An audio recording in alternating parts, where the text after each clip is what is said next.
ආයුබෝවන් ගොවි මහත්තුනි සෑහෙන වර්ෂාවකට පස්සේ පොළොන්නරු ගොවියන්ට ඉර වැටලා තියෙනවා අද දිනේ. හුඟක් කට්ටිය තෙල් පොහොර මේ දවස්වල දැන් කයිඩ්ඩම යොදන්න කටයුතු කරනවා. ඉතින් මේ දිනවලට ගහන්න පුළුවන් වල්නාශක දෙකක් ගැන මම ඔයාලට කියන්න හදන්නේ. දැන් මේක වපුරලා සාමාන්‍යයෙන් දවස් 12ක් ගත වෙලා. දවස් 12ක් ගත වෙලා දෙපාර තුන් පාරක් ජලයෙන් යට වුණා. කීරිසම්බා කුඹුරක් තියෙන්නේ. මේ තියෙන්නේ එක තෙල්ලයි. සොලිටෝ පිටික්ලැක්ලෝර් පයිරබෙන්සොක්සින් K3B KT. ඒක තමයි මෝඩ් ඔෆ් ඇක්ෂන් ක්‍රියාකාරීත්වය. මේ අනිත් එක ප්‍රොපිට්. එකේ තියෙන ප්‍රොපිනිල් පිටිලැක්ලෝර්. අනිවාර්යෙන් ඔයාලා මේ ලේබලේ උපදෙස් පිළිපදින්නම ඕනේ. ඒක තමයි වටින්නේ. මේක කියනවා විවගාය වල් මර්ධනය යොදන පූර්ව සහ පශ්චාත් නිර්ගමන වල්නාශකී සාන්තයිලෝදාකාර සංයෝගයකි. වී අපුරා හෝ පැල සිටවා දින 6ක් 14 කාලයේදී වල් පැල ඇටි වල පත් එකක් දෙකක් අවස්ථා යොදන්න. ඒතර ඔයාලට හිතන්න ඕනේ දවස් ගානයි ඒ ඇවිල්ලා තියෙන වල් පැලවල පත්ත සංඛ්‍යාවයි කොහොමද කියලා. බජිරි, ගොජර, එතකොට වෙල්හිරිය, අස්සවලිගේ තියෙනවා. මේකේ විශේෂත්වය තමයි පිටිලැක්ලෝර්. ඒ කියන්නේ වපුරලා ගහන අපුරලා අපි දවස් 2-3 ඇතුළත ගහන පිටිලැක්ලෝර් රසායනික තියෙනවා. ඒ ක්‍රියාකාරීත්වය K3 වලින් තියෙන්නේ. ඊට පස්සේ ඒ ඊළඟ ක්‍රියාකාරීත්වය පයිරබෙන්සොක්සින් ඒක B.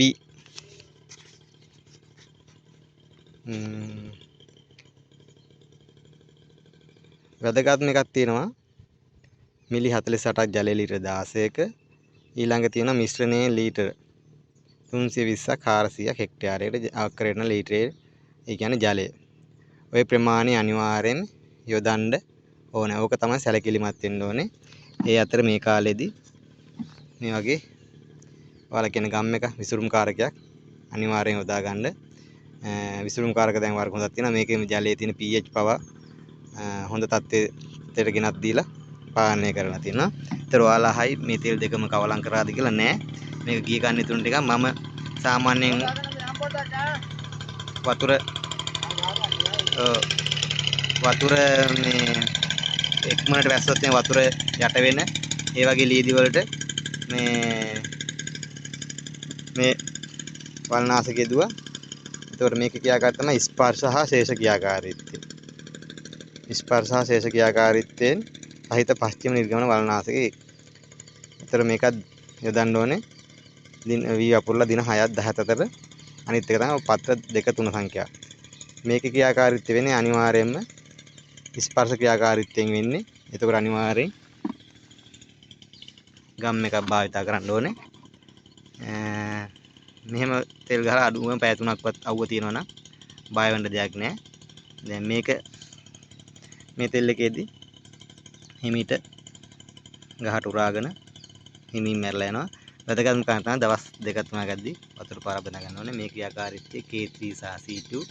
මේ ක්‍රියාකාරීත්වය K3B. එතකොට එන්නේ ප්‍රභා සංශ්ලේෂණ නතර කරන එක. එතකොට පත්‍රවල ක්‍රියාකාරීත්වය නතර කරන ඒවා තමයි ක්‍රියාකාරීත්වය කියන්නේ තෙල් වල. ඒතර වර්ෂාව වැඩි එක දිගට ගහ ගන්න අමාරු නම් සාමාන්‍යයෙන් යට වෙලා තියෙනවා නම් ඔයාලා වපුරලා දින 15ක් විතර ගියත් බලන්න ඇවිල්ලා තියෙන වල් ගහේ පත්‍ර සංඛ්‍යාව කොහොමද කියලා. ඒ කියන්නේ පත්‍ර 2-3ක් තියෙනවා නම් ගැටලුවක් නැහැ. මේ තෙල් එකේ බෝතලෙම කියලා තියෙනවා. අනිවාර්යෙන් මේකේ ලේබලේ උපදෙස් පිළිපදින එක තමයි වැදගත්ම කරුණ. ඒ අනුව යොදන්න ඕනේ. ඔයාලා පවර් ස්ප්‍රේ එකෙන් ගහුවා ගැටලුවක් නැද්ද කියලා. ඒ අපි යොදන මිශ්‍රණයේ ප්‍රමාණය වතුර ලීටර් ගාන අනුව යොදනවා නම් ඒක ගැටලුවක් වෙන්නේ නැහැ. තම කීරිසම්බ කුඹුර අනික කීරි සම්භාවය කරන ප්‍රොපනිල් එහෙම මේ තියෙන ප්‍රමාණය වැඩි කරගන්න එපා. දීලා තියෙන ප්‍රමාණය අනිවාර්යෙන් යොදලා තියෙන ප්‍රමාණය වැඩි කරන්න එපා. මිශ්‍ර අනුපාතය දන්න මේ එතකොට ගොයමට හානියක් වෙන්නේ නැහැ. ඊට පස්සේ වල්නාශක යොදලා දවස් 5ක් ගිහුවාම පොහොර යොදන්න පටන් ගන්න.